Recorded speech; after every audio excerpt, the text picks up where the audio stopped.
L'abri d'effrayer la chronique, eh bien c'est Robert Ménard, le maire de Béziers.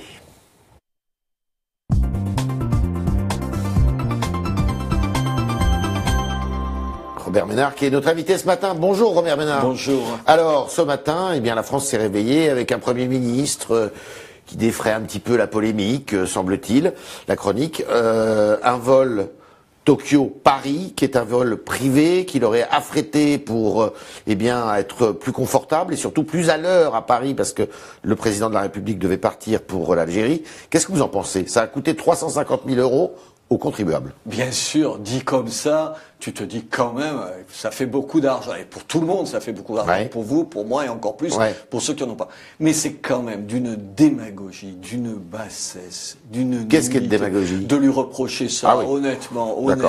Honnêtement, moi, si je veux avoir une discussion avec le chef de l'État ou son Premier ministre, je veux l'avoir sur des questions sérieuses. Ouais. Là, c'est vraiment, vous savez, brosser dans surtout le poil les plus bas. Mais oui, mais enfin, je vais laisser à Mélenchon, vous voyez, ce genre de propos. J'espère que mes amis politiques vont s'abstenir de ça. Je crains que Louis Alliot dit ça fait cher la minute, ça pose problème à l'heure où l'on demande des sacrifices aux Français. Oh pardon, un certain nombre de partis politiques sur les sacrifices aux Français et sur à profiter de la chose publique sont pas les plus mal placés. Vous disiez j'espère que mes amis vont pas partir dans cette polémique. Oui, parce que je trouve ça un peu minable. Je trouve ça mesquin, vous voyez. Je veux dire, attendez, ça sert à rien d'abaisser les gens, ça sert à rien d'abaisser les sujets. Ouais. Essayons de voir ce qui est utile pour ce pays. Ce qui est utile pour ce pays, c'est lui faire ce reproche-là. Non, moi je lui en fais d'autres de reproches, mais sûrement pas sur le terrain politique. Je trouve que... On va en parler. Voilà, on en parlera si vous voulez. D'ailleurs, Brice Hortefeux, il est un peu sur votre sur le même ton, il dit j'en ai marre du baltrap en fait. Mais oui, mais enfin attendez, vous voulez, on peut vous faire des reproches à vous, à moi, sur des choses secondaires. C'est pas essentiel. Encore une fois, il y a d'autres choses plus importantes. La multiplication de ces polémiques met en danger la démocratie.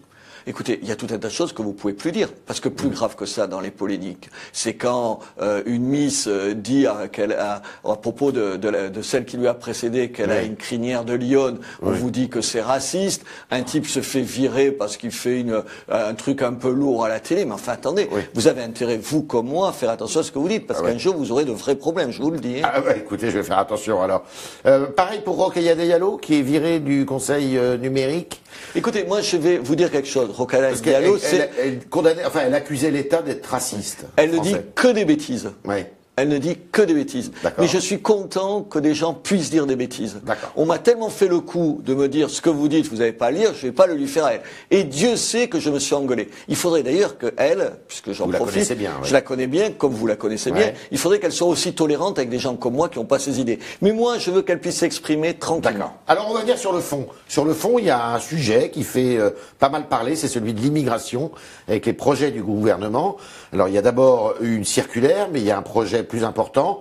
L'objectif, c'est quand même de reconduire le plus possible à la frontière, eh bien, les immigrés qui sont en situation irrégulière et qui ne sont pas éligibles au droit d'asile. Est-ce que vous êtes d'accord avec la politique que conduit le gouvernement ou que veut conduire le gouvernement sur le sujet? Écoutez, ce que dit M. Collomb, le ministre de l'Intérieur, je suis d'accord avec lui.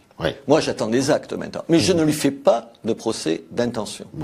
C'est la question essentielle, la reconduite à la frontière. Ça veut dire que si on ne le fait pas, on ne respecte pas nos propres lois. Je vais vous donner un chiffre. Moi, je préside, vous savez, comment on appelle ça, un centre qui accueille les réfugiés. J'en préside. À Béziers. À Béziers. Il y en a deux, un des deux, et c'est moi qui le préside. C'est un centre municipal oui, un centre municipal, et donc, enfin, quasi municipal. Je le préside.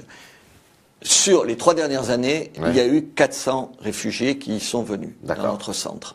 Sur ces 400, il y a plus de 85% qui se sont vus refuser le droit d'asile. Parce que ce sont des réfugiés économiques. Oui, parce que c'est des réfugiés. Mais c'est pas moi qui décide, c'est l'État qui le décide. Normalement, si c'est la loi, vous les reconduisez à la frontière. Vous savez combien ont été reconduits à la frontière? Combien? Pas 5, pas 4, pas 3, pas 2, pas 1, aucun. Aucun. Attendez, mais pourquoi respecter la loi? Aujourd'hui, alors ils sont à Béziers. Il y a des communautés entières dans ma ville qui viennent de gens qui sont des déboutés du droit d'asile et que personne n'a reconduit à la frontière. Vous financez ce centre en question? Vous participez à son financement? légèrement, mais pas sur cet aspect-là. Non, c'est l'État et les départements. Mais je le prédis. Mais attendez, mais moi, je suis pour accueillir des réfugiés quand c'est des vrais réfugiés. Oui. Des vrais réfugiés. Quand vous n'êtes pas un vrai réfugié, la loi le dit, vous êtes reconduit à la frontière. Si le ministre de l'Intérieur le fait, j'applaudirai dès demain. J'ai pas attendez. La politique du pire, c'est la pire des politiques. Je ne sais plus qui disait ça. Je ne suis pas dans la politique du pire. Je ne souhaite pas que ce gouvernement perde. Je ne souhaite pas pouvoir vous dire « Ah, regardez, je vous l'avais bien dit, monsieur Collomb l'a pas fait. » Je souhaite vous dire « Il a été un bon ministre de l'Intérieur. » Je le souhaite de tout cœur parce que je suis un Français, que j'aime mon pays comme je l'aime, comme pour le ministre de l'Éducation nationale où je trouve qu'il est formidable. Vous préférez cette majorité et ce gouvernement au précédent ? Attendez, pour l'instant, ce qu'ils font, c'est quand même mieux. Enfin, il faut quand même pas rigoler. Enfin, les lois travail, moi, je trouve que c'est une bonne chose. Moi, je serais même allé plus loin. Je sais pas, j'en sais rien, là, pour les fonctionnaires. J'en sais, je dirige une mairie où il y a 2200 fonctionnaires, ce qui est pas 2200 salariés, ce qui est pas tout à fait rien. Il a réinstitué, vous savez, la journée de carence pour lutter contre l'absentéisme. Mais bravo, j'applaudis de demain. Attendez, c'est pas parce que c'est un opposant politique qu'il propose, que vous allez dire non. Cette façon de faire de la politique, elle est insupportable. Vous n'êtes pas macronien pour autant. Mais je ne suis pas macronien. Enfin, attendez, d'abord, il a été élu démocratiquement, il faut juste le rappeler. Je respecte, il est chef de l'État, il est quand même le chef de notre pays commun. Ensuite, quand il fait des choses bien, je dis que c'est bien. Quand il fait des choses critiquables, je critique. Enfin, je ne suis pas un fou furieux qui lui reproche tout. Alors, Béziers, souvent à la une de l'actualité, alors cette fois c'est la crèche. La crèche de Noël, donc le tribunal administratif a décidé que c'était pas normal qu'elle soit dans la mairie, donc vous l'avez déplacée dans un bâtiment public à côté. C'est quoi les différences? C'est toujours un bâtiment public, donc normalement il ne devrait pas y avoir d'autorisation. C'est un clin d'œil, honnêtement, c'est une moquerie. Attendez, c'est se ficher du monde. D'abord, le tribunal des référés, vous savez, c'est les gens qui disent est-ce qu'il y a un trouble à l'ordre public et qui, si c'est ça, prend une décision en attendant le jugement de fond. Vous croyez vraiment qu'une crèche c'est un trouble à l'ordre public? Deuxième remarque.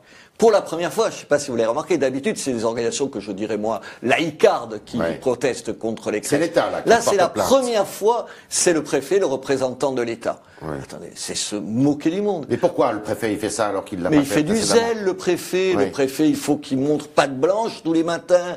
Il était sous la précédente majorité, il est maintenant là. Il fait chaque fois un peu plus. Il montre qu'il est un préfet exemplaire. Il fait de la politique quand on lui demande de faire du droit et s'occuper de faire du droit. Il n'y a pas d'autre priorité. Vous allez faire appel de la décision du tribunal administratif? On est en train de se poser la question. En tout cas, ce qu'on a fait, c'est que oui, on a appliqué à la lettre. J'ai lu avec attention le jugement, il disait qu'il était interdit dans le hall de la mairie. Seulement dans le hall? Écoutez, je ne sais pas, moi j'ai lu dans le hall de la mairie, donc j'ai appliqué à la lettre, j'applique la loi, ce sera juste pas dans le hall de la mairie. Il y a un débat qui doit se poser sur la laïcité en France. Écoutez, il y a deux conceptions. Il y a une conception rétrograde, rabrougerie de la laïcité, qui fait que la laïcité, ce serait l'ennemi des religions, en gros, et qu'il faudrait épurer, éradiquer l'espace public de tout signe religieux. Enfin, attendez, vous êtes allé... Ça, c'est Manuel Valls, ça, par exemple? Oui, pire que lui, elle est mélenchoniste. Enfin, vous les entendez, ils sont hystériques là-dessus. Et une partie de la droite qui est sur le même thème. Je vous le dis comme je le pense. C'est qui la droite de la droite? C'est le Front National? Une partie du Front National est sur ces positions-là. Je ne suis pas sur ces positions-là. Moi, je pense que la laïcité, c'est organiser pacifiquement la vie entre ceux qui ont des religions. C'est votre conception de la laïcité. Et ceux qui n'en ont pas. Écoutez, le jour de une femme voilée qui passe dans la rue, on a une conception pacifique là vis-à-vis d'elle? Je ne crois pas que ce soit ça. Pour deux raisons. Parce que je crois que vis-à-vis de la femme elle-même, c'est un vrai problème. Et d'autre part, je vous le dis comme je pense. Je pense que les statuts des religions ne sont pas les mêmes en France. Eh oui, mais je le dis. Les gens ne veulent pas l'entendre, y compris une partie de ceux qu'on présente comme mes amis. Donc les chrétiens et les juifs ont un statut qui doit être un statut... À part, c'est un pays de tradition judéo-chrétienne. Enfin, allez dans un musée, regardez, promenez-vous dans Paris, vous sortez la boulevard Haussmann. Qu'est-ce que vous voyez? Vous voyez tous les coins de rue, un signe de la chrétienté. Ça ne veut pas dire que ce pays se réduit à ça, évidemment pas ça. Mais c'est son histoire. Et donc, il a un poids différent. Quand je vais en Syrie, quand j'allais en Syrie, et que je vois à Damas des centaines de mosquées, de minarets en verre, quand vous savez, il y a dans une cuvette Damas, c'est merveilleux Damas et tout ça. C'était malheureusement merveilleux. Vous êtes ébahis, vous vous promenez dans la grande mosquée de Damas. En plus, il y a Saint Jean-Baptiste, on dit qu'il y a la tête de Saint Jean-Baptiste là. Vous êtes ébahis. Je trouve que c'est merveilleux et je le respecte. Mais c'est merveilleux là-bas. Mais c'est merveilleux là-bas. Pardon, ici, c'est un pays de tradition judéo-chrétienne. Il y a une communauté musulmane qui est une communauté musulmane minoritaire et j'entends et j'espère qu'elle restera minoritaire. Et les 9/10 des musulmans de ma ville le savent, le pensent. J'ai encore en mémoire, dans le livre d'or de la crèche, vous faisiez allusion, une musulmane qui disait, je suis musulmane, c'est un pays de tradition judéo-chrétienne, je l'ai dit lors du discours d'inauguration de la crèche, et c'est bien qu'elle le reste, et je suis venu voir la crèche. Vous ne craignez pas le grand remplacement, comme certains au Front National ou à l'extrême droite? Si le grand remplacement, c'est l'idée qu'il y a une volonté délibérée de remplacer les gens originaires historiquement de ce pays par des gens qui ne le sont pas, je ne crois pas à cette vision complotiste.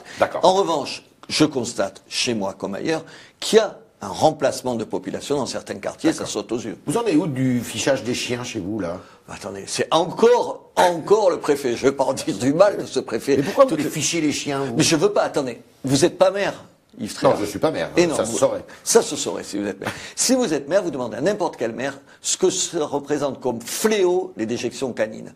C'est pas les chiens le problème. De propreté. Attendez, c'est pas le problème. Moi, j'aime les chiens. J'en ai un de chien. Mais il faut ficher les propriétaires de chiens. Alors. Non. À Chicago, à Londres, à Madrid, à Naples, à Malaga, je peux continuer comme ça. Il y a un système qui s'appelle le système ADN. Quand vous avez un chien et que vous l'amenez forcément chez un vétérinaire, il y a très souvent, pour les chiens de race d'ailleurs, dès maintenant, un relevé d'ADN, vous savez, pour des maladies et tout ça. On veut rendre dans ces villes-là cet ADN obligatoire.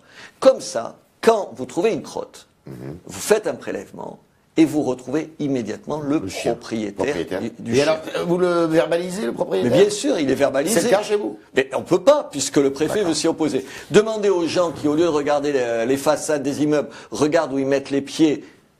Je leur dis, écrivez au préfet et remerciez-le. Quand on dit que vous êtes un provocateur, vous trouvez que c'est juste ou... Non. Vous avez un esprit de provocation? Non, attendez, c'est pas pour rien que j'étais 35 ans journaliste, pardon, c'est pas vous qui allez me faire une sauce sur ce registre-là. Polémiste, bien sûr, mais c'est pas ça. Écoutez, c'est le seul moyen de se faire entendre. Vous avez mis sur le TGV. Là. Attendez, ça fait 30 ans, Yves Tréhard, 30 ans qu'on réclame le TGV. Mais vous auriez pu mettre une autre affiche. Mais ça servait à rien. Il y en a eu des milliers d'autres affiches. Pour obtenir satisfaction, il faut provoquer. Mais attendez, pour qu'on en parle, on n'en a jamais parlé autant que à cette occasion-là. Alors vous pouvez toujours faire une affiche, vous savez, institutionnelle, ni vous ni moi ne la regarderons. Vous n'êtes pas au Front National? Non. Comment vous voyez l'avenir de ce parti? Il n'y a pas d'avenir pour ces partis-là. Il n'y a pas d'avenir? Non. Aujourd'hui, on a besoin d'un grand parti conservateur. Et ce pas réactionnaire, conservateur. Il faut le créer, ce parti? Il faut le créer. C'est pas Wauquiez qui peut le faire? Il faut trouver ce qui nous rassemble. Ouais. Non, Wauquiez, enfin moi j'ai rien contre M. Wauquiez d'ailleurs, ni contre Marine Le Pen, le problème n'est pas là. Simplement, tous les deux, ils sont dans des positions où ils défendent leur précaré. Vous avez pris vos distances avec Marine Le Pen finalement? J'ai toujours eu des distances avec Marine Le Pen. Mais plus que jamais. Ben écoutez, j'ai quand même en mémoire ce qui s'est passé sur l'année dernière. Je suis quand même pas amnésique complètement et j'en tire un certain nombre de conséquences. L'année dernière, 2017. Oui, pardon, on n'est pas encore en 2018. Enfin, vous voyez, sur l'année qui vient de s'écouler, c'est quand même pas une année triomphale pour les idées qui sont les nôtres. J'ai fait campagne pour elle. Simplement, j'en tire aujourd'hui un certain nombre de conséquences. Je pense qu'aujourd'hui, ces partis-là, et je le pense pareil des Républicains, il faut les remplacer par un grand parti conservateur. Le problème, c'est que le conservateur fait peur en France. Il faut l'assumer, il y a des progrès. Il a raison, Macron, là-dessus. Voilà. Je suis d'accord avec Macron encore sur ce point-là, vous allez me dire. Il y a des progressistes et il y a des conservateurs, et moi, j'assume d'être conservateur. Alors, conservateur dans votre bouche, est-ce que c'est la même chose que Macron? Macron, ça veut dire, il y a une connotation nationaliste dans la bouche de Macron. Je plaisante. Non, bien sûr que non. Je pense qu'il faut faire le tri. Qu'est-ce que c'est un conservateur? C'est celui qui fait le tri. Attendez, vous avez des problèmes de santé, vous allez à l'hôpital, vous voyez ce que c'est le progrès dans le domaine de la médecine. Personne ne peut le nier. Il y a dans d'autres questions, je ne suis pas sûr que l'éducation qui est donnée à nos enfants, aux vôtres, aux miens, soit de meilleure qualité qu'il y a 30 ans. Je ne suis pas sûr de ça. Donc je ne suis pas béat d'admiration devant tous les progrès. Je pense qu'il faut être prudent, il faut être peut-être plus frugal, il faut faire plus pragmatique, il faut peut-être prendre en compte plus l'écologie, peut-être qu'il faut être moins consumériste, se dire qu'il y a d'autres façons d'être heureux, qu'il y a d'autres façons de réussir sa vie. Tout ça, c'est un esprit conservateur et je le suis assez, j'aspire de mes voeux à ce que ça devienne une force politique. Néanmoins, Robert Ménard, aujourd'hui, il est plus proche de Marine Le Pen ou plus proche de Emmanuel Macron? Ah non, je croyais que vous alliez dire de Wauquiez. Non, ce que je reproche essentiellement à M. Macron, et je ne veux pas lui faire de procès d'intention, j'espère me tromper. Vous voyez, je fais attention à ce que je dis, j'espère me tromper. Je pense qu'il est parisien jusqu'au bout des ongles. Ah ça, la rupture province-Paris, vous la constatez chez lui? Il a beau dire, je veux dire, je veux pas avoir vous savez, des formules à l'emporte-pièce qui font pas avancer le débat. Je pense qu'il devrait se soucier plus de cette France que manifestement il connaît moins bien. Il oublie la province? Il oublie. C'est vécu comme ça. Alors peut-être c'est un procès d'intention qui lui est fait. Peut-être. Attendez, il est né à Amiens quand même. Hein, oui, ben enfin, pardon, non, attendez, oui, Amiens. Peut-être vous êtes né, vous, au fin fond de la France profonde, vous êtes quand même l'élite parisienne du journalisme. Pardon de vous dire ça. Non, ce que je pense qu'il a intérêt pas pour lui, c'est pas mon problème, pour la France, à prendre la mesure de l'exaspération de la province. Elle est forte. Ah ben attendez, le sentiment d'être oublié. Un peu, vous savez, les bouseux, il n'y a pas, les ringards et tout ça. Ils ne vont pas payer la taxe d'habitation. Mais c'est une bonne mesure. Moi, je suis un des maires qui pense que c'est une bonne mesure. Oui, attendez. Moi, je suis dans une ville où la taxe d'habitation, elle est dissuasive. Parce qu'elle date, vous savez, la taxe d'habitation, elle remonte à 1972. Entre 72 et maintenant, le monde a changé. Donc, vous payez dans des villes qui se sont paupérisées des taxes d'habitation telles que les gens ne vont pas louer et encore moins acheter une maison. Et donc, je suis favorable à ça si, comme il le fait et comme il le dit, enfin pour l'instant il le dit, et j'espère qu'il le fera, on nous remboursera un euro près ce qu'on aura dégrévé sur les... Mais moi je ne fais pas de procès d'intention des gens. J'ai envie que mon pays réussisse. Voilà, on va continuer avec vos questions, chers internautes. Merwan Maoudji nous a rejoint. Bonjour Merwan. Bonjour Estrella, bonjour Monsieur Ménard. Bonjour. Alors, on vient de l'évoquer, les chiens, la polémique avec les affiches, le grand remplacement à l'école, bon, même si on ne l'a pas abordé tout... Si on l'a abordé. Vous l'avez abordé aussi. Bon, j'ai la peine oreille attentive. Il dit que ça n'existe pas. Léa nous dit, est-ce que vous faites exprès, finalement, avec toutes ces choses dont on parle, de faire la une des médias, enfin, est-ce que vous faites exprès de parler de toutes ces choses pour exister dans les médias? Attendez, d'abord, j'ai pas besoin tout à fait de ça pour exister dans les médias. J'en viens et j'ai aucune envie d'y être tous les matins. Je vous le dis, c'est pas mon souci. D'abord parce que c'est des vraies questions, je le disais à l'instant. Le TGV, il y a 30 ans qu'on le demande. Pourquoi il y a des TGV dans toute la France et pas dans cette partie de la France? Parce qu'on est des bouseux. Vous voyez, c'est ça qui alimente ce réflexe-là. C'est, on va faire les Jeux Olympiques à Paris. Attendez, moi, je ne rêve que d'une chose, j'y ai jamais été. J'ai envie d'aller le voir. Vous imaginez que j'y serais pour voir comme tous les gens qui aiment un peu le sport, enfin bref, qui aiment ça. Mais en même temps, chez moi, on se dit, encore des milliards pour Paris, et pourquoi pas nous? Alors, le problème, c'est comment vous faites passer ça? Ça fait 30 ans. Écoutez, moi, j'ai participé cette année-là à tout ce que vous voulez. Les manifestations, les colloques, les séminaires, les protestations, les pétitions, avec tout un tas d'élus pour demander que le TGV vienne, puisque la décision va se prendre en janvier. Mais la crotte de chien... Non, mais attendez, je vais finir. Vous me posez sur la TGV. Je vous dis, ça n'a servi à rien. Personne nous écoute. Pardon de vous dire, cette affiche, elle a fait parler du TGV plus que jamais. N'importe quoi. Voilà. Je vous demande ça parce qu'on a notamment Serge qui nous dit « J'ai de la famille et des amis qui habitent à Béziers et qui ne sont pas extrémistes.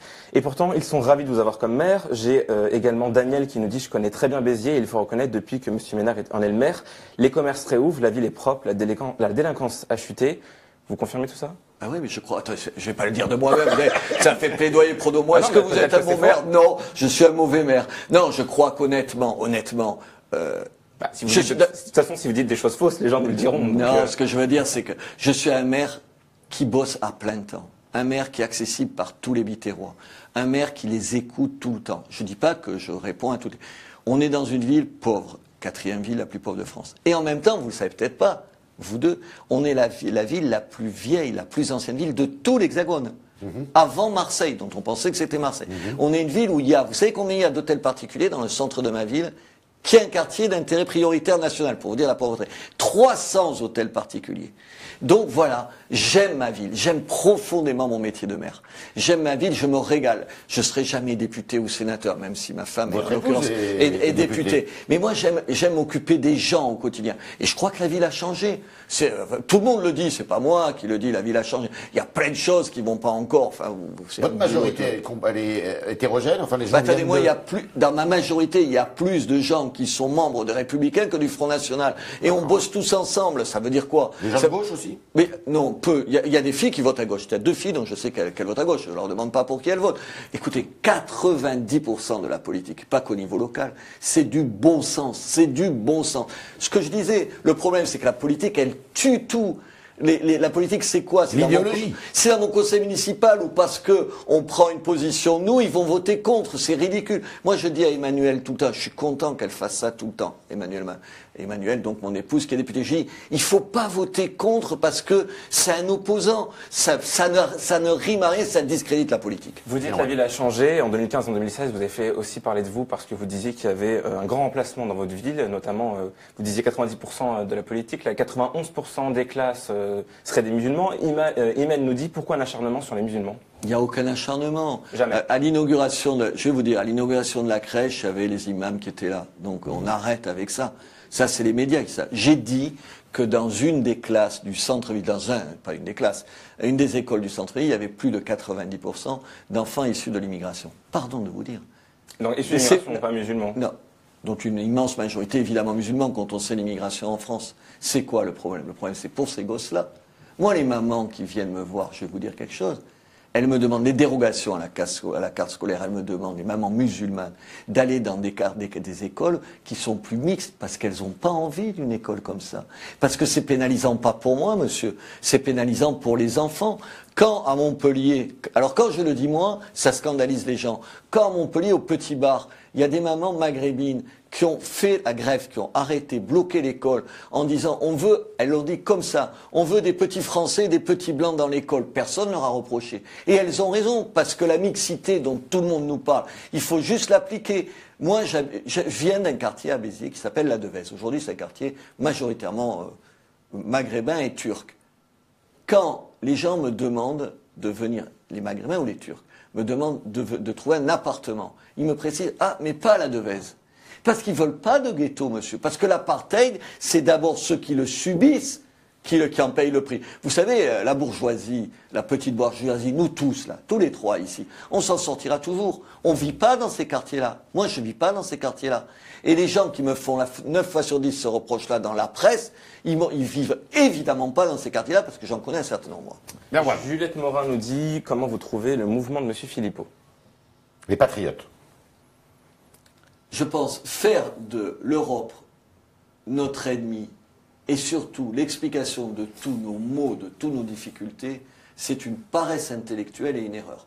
Vous croyez vraiment, on parlait de l'école ici, que les mauvais résultats, on l'a vu encore avec un certain nombre de classements de la France dans les écoles, pour les maths ou pour d'autres matières, c'est dû à l'Europe? Enfin, vous croyez sérieusement que ça n'a strictement rien à voir? Vous croyez que les problèmes d'urbanisme et de quartiers difficiles, comme on dit pudiquement, vous savez, sensibles, il ne faut pas appeler, c'est dû à l'Europe? Mais enfin, c'est une douce plaisanterie. Vous croyez que nos problèmes de sécurité, ils sont dus à l'Europe? Mais bien sûr que non. Mais on a une paresse intellectuelle. C'est tellement plus facile de s'en prendre. Et je suis pas je suis pro-européen, mais pas pro-bruxellois, si j'ose dire. Ouais. Mais c'est tellement facile de rendre Bruxelles responsable de toutes nos difficultés. Voilà, c'était les réponses à vos questions, chers internautes, posées par Merwan